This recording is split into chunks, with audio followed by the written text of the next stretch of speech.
బెంగళూరు అంటేనే భారతదేశంలోనే ఒక ప్రత్యేకత ఉంది.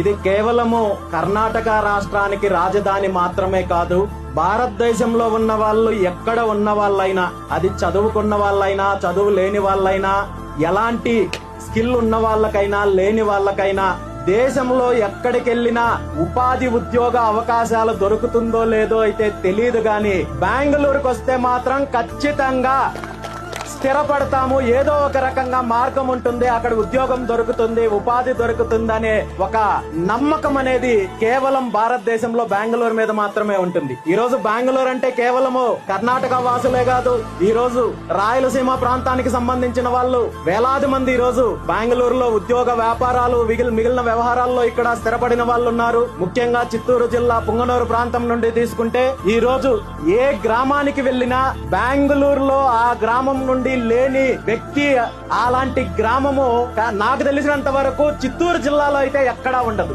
అంతటి గొప్ప స్థానమున్న బెంగళూరు, అంతగా అభివృద్ధి చెందుతున్న బెంగళూరు ఈ రోజు ఇక్కడ స్థిరపడిన అందరితోటి కలిసే అవకాశం రావడము నిజంగా అదృష్టంగా భావిస్తూ